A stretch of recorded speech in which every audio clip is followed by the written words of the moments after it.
Vedare tinokuchingamidzai zvekare kune chimwe chirongwa pano paZim Facebook Secrets and Confessions. Tadzoka zvekare nemamwe mamessages. Regedzai tibva tapinda mumamessages edu atadzoka takakubatirai. Message yedu yekutanga yakamira sekudai so.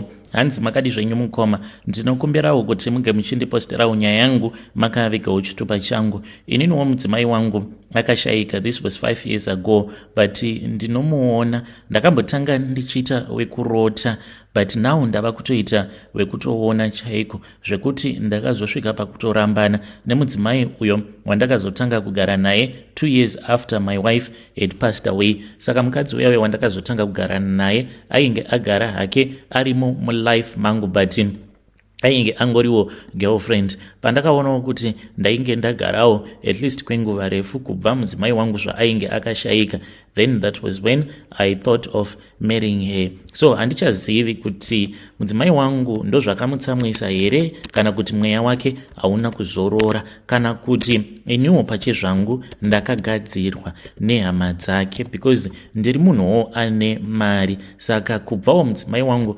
zvaakashayika ndinongogara ndichingovatumidzira mari, especially sambuya vangu, handina kuzovafuratira kunyange hazvo nemwana wavo tainge tisina kuzvara tose, but just to honor her, mari ndinongovatumidzira. But now iripo mukoma, iniwo handichanzwisisi kuti chii chiri kumbokonzeresa kuti ndinge ndichiona mudzimai wangu. Ndiri munhu anonamata, kuchechi kwedu hazvitotendedzwi kuti munhu unge uchizoenda uchinobvunzira, kungava kuri kumaprofita kana kuti kunganga. Hawesi kunganga, kumaprofita zvimwe kuda zvikava senani, but kunganga it's a total no. Saka ndikudawo kubvunza kubva kumhuri yeZimbabwe kuti ndozvifambisawo sei. Ndakambozama kusvitsawo nyaya yangu kuvakuru vechurch, but ndega ndakazongosvikawo pakunyarara ndikangoti iko zvinozvi handichavaoni. Zuva randakatanga kumuona mudzimai wangu, this was after ambuya vangu vandikumbira mari. Vakandikumbira mari musi wacho iwoyo, mari hangu ndainge ndiinayo, but painge paine staff ratainge tichida kuti tinge tichizoorder. Saka ndainge ndakamirira kuti titange taorder staff racho iroro, then kana tikaorder staff tobva tachizoona kuti mukambani munosara mari, ndobva ndachizovapa mari. Saka ndakavaudza ndikati mai, mari iripo, but kamari karipo aka pane zvandoda kutanga ndatenga, then kana ndikazotenga change inenge yasara ndobva ndachizobatanidza, ndobva ndakupai, nekuti maprizes acho at that time they were going up and down, because tinoti kana tichitenga zvatinenge tichida kutenga we depend on the JSE market. Saka unokwanisa kuti maybe uri kuda kuzotenga zvinhu zvacho kana kuma3 by 3 o'clock obva watoona kutoti maprizes acho anenge atokwira kana kuti anenge adzikira. Saka unotofanira kutotanga watomirira kusvika pacho paunenge uchida kuzotenga obva waona kuti unosara uine mari. Saka I tried to explain to her. Vakaita sekunge vazvinzwisisa, but I don't think kuti vakazvinzwisisa ini, because vakazoita mazuva vasingatauri neni. Usiku hwacho ndakazoti ndaenda kumba, ndokubva ndachizozama kuvafonera, vaidropa macalls angu, ndikavatextera ndikavaudza kuti ndainge ndava kuda kuvatumidzira mari, havana kupindura, vakangoblutika. Saka kuti ungotumidzira munhu mari apa munhu ava kungokublutika zvinotinetsei. Ndakazoti handichamirira kuzosvika vava kuda kutaura neni, then ndobva ndachizovatumidzira mari yacho rather than kungovatumidzira mari chete. Saka vakazoita mazuva vasingatauri neni, then pavakazotaura neni it was through vamwe amai nini, munin'ina wemudzimai wangu. Vakazoti nhai banguru, saka ibemi kana musingade kutumidzira mama mari munodii kungovaudza, because we know as a family kuti zvinotinetsei kuti murambe muchingovatumidzira mari sezvo ivo sisi vakashayika. And ndakazamawo kutaura navo, but vaitoratidza kuti vainge vatopiwa information yainge iri wrong, ndokubva ndachizotumidzira mari, but hazvina kundibata zvakanaka. Then ndo pandakabva ndachizotanga kuona mudzimai wangu. Musi wandakatanga kumuona ndakabva kubasa late, it was really late, ndokubva ndachizoti ndichisvika pamba gedhi rakangovhurika ndisati ndatombodzvanya remote. Saka ndakangoti zvimwe kuda mudzimai wangu ainge ari mumba ndiye ainge avhura gedhi, izvo chainge chitori chipoko che late wife chainge chatovhura gedhi. ndakati ndichingonopinda muyard gedhi riya ndokubva ratovharika mukoma zvekuti ndakazotowedzera speed ndokubva ndachizotopinda mumba ndichitopopota ndichiti ko iwe unongovhura nekuvhara magedhi. akabva anditi gedhi handina kana kumbovhura gedhi ini, izvozvi remote handitombozivi kuti iripi. so takazotanga kutotsvaka remote iyaya tigoishaya. saka zvakazotoita kuti ndike ndichitofungidzira kuti zvimwe nguda ndiye hake ainge achitotamba nepfungwa dzangu, nekuti pacouch paainge akagara patakazokawana karemote control kaya kainge kakanyura mukauch, ndikati ndiwe wakawandisa, but akatogumbukawo akati no, muri kungondipomedzera henyu zvinhu zvandisina kuita, ende munozviziva kuti handizvifarire, ko ndagova mwana here wekuti ndinotamba nezvinhu zvakadaro. so zvinhu izvi zvakangoramba zvichingoitika until this other day. mudzimai ainge asipo, ainge aenda hake kuchurch, so ndakanonoka zvekare kudzoka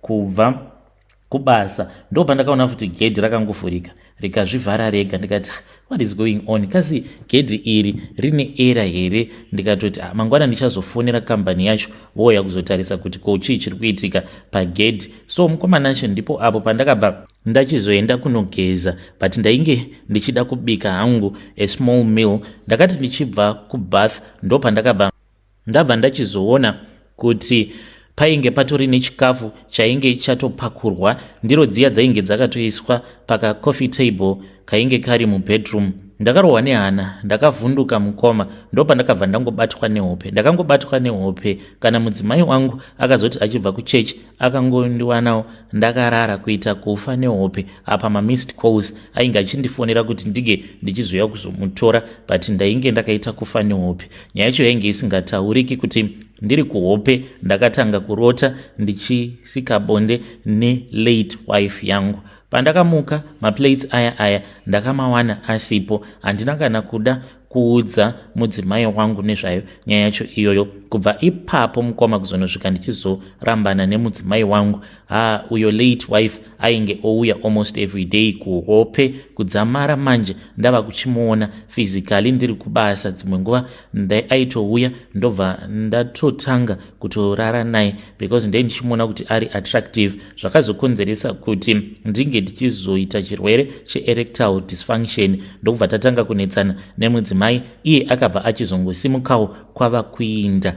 so right now mukoma, dzimwe nguva ndinototi kana ndikabva kubasa ndinokwanisa kutongowana chikafu chinenge chakabikwa. I don't know how to explain it to you. ndakatombotora muzukuru wangu ndikagara naye ndichida kungoona kuti iyewo achazozviona here zvose izvo zvinoitika, but I then discovered kuti zvinhu zvose izvi zvinoitika zvinenge zvingori mumaziso angu inini, because taikwanisa kutobuda nemuzukuru. patinodzoka ndaitoona panenge patori neplate inenge iine chikafu chinenge chakapakurwa, ndototora chikafu chechi ndotanga kudya.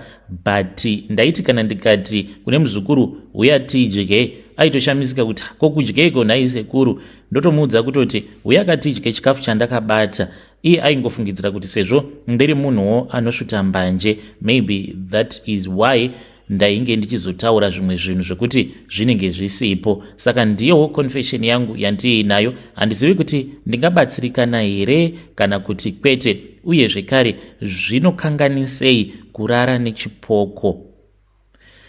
hei vedare, ndo message iyo yandakatumidzirwa ichibva kuna mukoma vedu. ngatizamei kuti tinge tichitaura navo mukoma vedu ava mucomment section. strange things indeed they do happen in this world. zvakangooma hazvo vedu we, ngatizamei kuti tinge tichitaura navo. hei hanzi zvinokanganisei kuti unge uchinzi uri kurara nechipoko. inzwaiwo nyaya iri pano. hanzi makadi zvenyu mukoma, ndinokumbirawo kuti munge muchindiposterawo nyaya yangu makaviga chitupa changu. ndauyawo pano ndine confession yangu iyo yandeinayo. confession yakamira sekudai so: ininiwo I found my sister's face in my husband's wallet, and ndakarorwa hangu nemurume wangu, even though ndainge ndichizviziva kuti akaromba, but nekuda kwekuti munhu ane mari plus ndainge ndagarawo nguva refu ndichishungurudzwa mumarriage nemurume asina mari. saka there was a time when I spoke with my friend about this issue. ndikamuudza kuti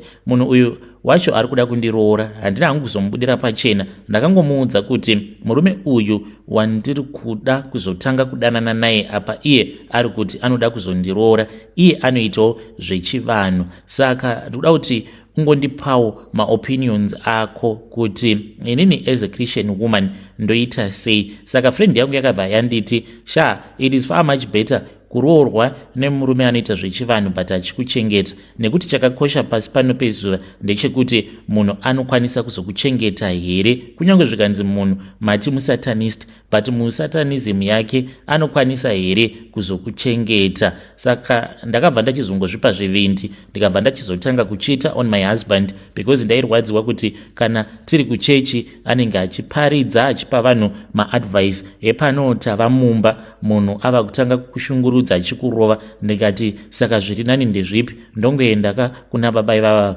vakaromba vakatondibudira pachena. Ukaona munhu anotokubudira pachena kuti iye akaromba, at least anenge atori munhu anenge ari honest. Ende vakandivimbisa patakatanga kufambidzana kuti no matter what havaizondishandisa mukurombwa kwavo zvekare nekuzoshandisa vamwe vekuziva. So with that trust, that was when I told my husband kuti ndainge ndava kusamuda and I wanted to move on. Akafungidzira kuti zvimwe kuda kwainge kuri kunyepa. He got shocked mukoma the day that I walked out, and ndakatouya kuzototorwa nemotikari. Zvezviya zvechirombe zvekuti munhu kana wava kusiya marriage unoswera uchirwisana nemurume to TV to wardrobe.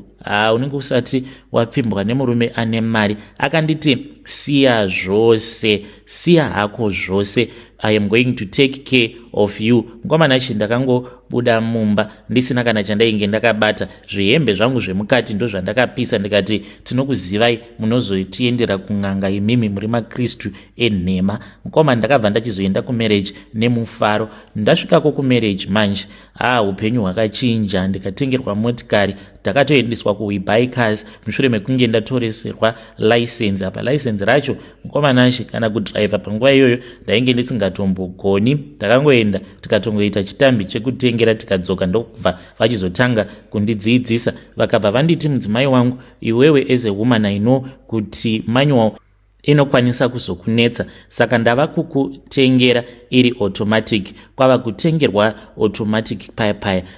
Tikatoenda kumusha pano nepapo ndichitonzi chimbodrivai madam, then ndokubva tachizodzoka. Takararamisana mune zvakanaka. Ndokubva ndachizotanga kumubhega kuti ange achizobvuma kuti tinge tichizoita mwana, because iye ainge akanditi pakunoita mwana ndo pachatinetsei. So I begged him, ndikati taura kani navo sekurudiya so that tinge tichizoitawo mwana, tibvumidzwe kuita mwana, because ainge akandiudza kuti kana ava kuda kuita mwana anenge achifanira kuti azotanga ataura navo. So I begged him, ndokubva achizoti ainge ataura nasekuru vaya ende ainge achiri akamirira response inobva kwavari. Takamirira response yavo mukoma kuzonosvikawo vachizobvuma. Vakangoti kana zvaita uchangoona zvaita. Ndo pandakazotoona kutoti ko ndaskipa maperiods angu, next month ndava kutotanga kutoita masymptoms paya, ko zvandatobatira pamuviri. Ndakafara kwazvo. Mushure mekunge ndabatira pamuviri mukoma, nhumbu yaiya yakazoti yava kuda kunozvarwa. Nerimwe zuva amene kuti ndainge ndichitotsvakei, ndo pandakasangana newallet yemurume wangu. Ndasangana newallet yake, ndo pandakangovhurawo ndichida kutongobawo mari, because ndo style randinoita. Dzimwe nguva ndinomubira mari because akaomera too much. Saka wallet yake, it is not like a normal wallet. Pane zvimwe zvibhegi zvezviya zvekuti unokwanisa kutoisa mari yakawanda, ndo chaanoti chiwallet chake ichocho. Saka anongogara aine mari. Ipapo mukomanashi ndakachivhura, ndokubva ndaona kuti pakati pema 200 painge paine ka ID photo ke cousin sister yangu. Saka cousin sister yangu uyu akarwara mukoma, ndokubva achizoshaika, akangofa mushure mekunge auya tikagara naye. Cousin sister yangu mazuva acho iwawo ainge achida kuenda kuZimbabwe achiti ari kuda kunoaplya passport, saka akatongogara atorwa zvima-ID photos zviya muno muSouth Africa, tichitoti zvakatochipa than kuzonorohwa bhegi kana wava kuHarare. So akabva achizoenda achiti ari kuenda kunoaplya passport, munhu haana kana kuzombodzoka because akazotanga kurwara. Then pandakaona ka-ID photo kaikai ndakakatora ndikabva ndachizotoona kuti kainge kaine ma-blood stains. Ndakazomumirira murume kuzonosvika achizodzoka, ndikabva ndamuratidza ka-ID photo kandainge ndasangana nako muwallet. Iye akati wanga uchitsvakei muwallet yangu? Ndikamuudza kuti ndainge ndichida mari. Akanditi handikupi mari here each and every month? Ndikamuti haikwani, plus it is normal for munhukadzi kungobira murume wake mari even though uchipiwa mari. Saka iye akazonditi handiti ndiwe here wakati unoda mwana? Ndikati so ko picture recousin sister yangu riri kupinda pakaipa kuda kwangu mwana. Akabva anditi a life for a life. Haana zvimwe zvakawanda zvaakandiudza, akangonditi a life for a life. Saka mukoma moyo wangu unorwadza. Ndinoti kana ndakatarisa mwana wangu ndobva ndatanga kufunga kuti saka mwana uyu kumuzvara kwandakamuita ndakatotendedza kuti murume wangu ange achichekeresa cousin sister yangu. Hakuna umwe munhu anozviziva, ndimi vekutotanga mukomanashi vandaudza nyaya iyi. Kana friend yangu akandipa advice yekuti ndinge ndichiroorwa nemurume uyu, haatozvizivi because iye haazvizivi kuti zvechivanhu zvacho zvaanoita zvine urombwa mukati. Kana mukaposta nyaya yangu ndiziviseiwo, ndichange ndichizotevererawo ndiri mucomment section. Vedare ndo message iyo yandakatumidzirwa ichibva kuna vanzvadzi vedu. Zvakangoma hazvo vedu we, hanzi ndakanzi a life for a life nembinga yakandiroora.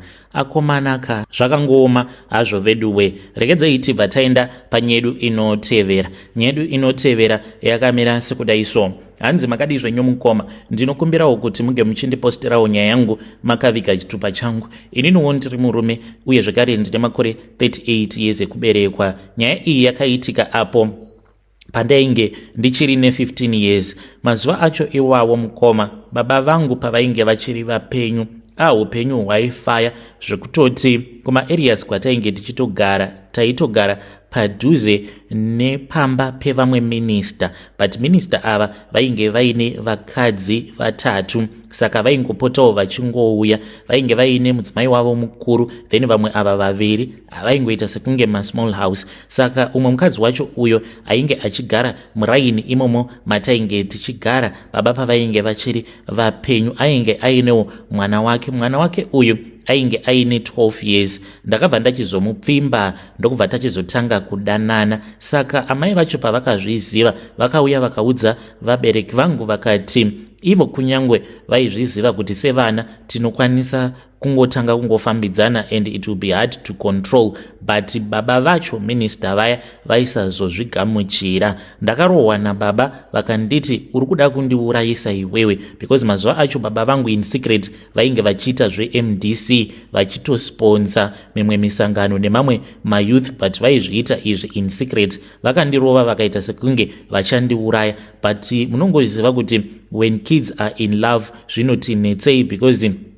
kana mukaita against vana vanenge vari murudo munenge muchitoita kuti vange vachitowedzera kutodanana. So takangoramba tichingodanana kudzamara baba vacho vazozviziva. Vakangondipa warning, ende musi wacho iwoyo ndainge ndakatogara nemafriends angu tichitotamba zvedu. Ndo pavakangodarika vainge vaine imwe motikari but vari one. Handina kana kutombogara ndafungidzira kuti ndivo because vaiwanzokufamba nemabodyguard avo. Saka pavakadarika takagara pabridge paipai tichitamba nezvimagame boys zvedu. Ndo pavakabva vachizondidaidza ndikaenda kumotikari. Ndakavhunduka ndichiona kuti vainge vari minista baba vechibhebi changu. Vakangondipa warning vakanditi leave my daughter alone. Ndokubva vatodriver vakabva vapinda mugate. Saka takazoita mazuva nemusikana wangu tisingaonani. patakazoonana mukoma Nashe takangoramba hedu tichingofambidzana. We ignored what our parents had said. That was when I had a dream.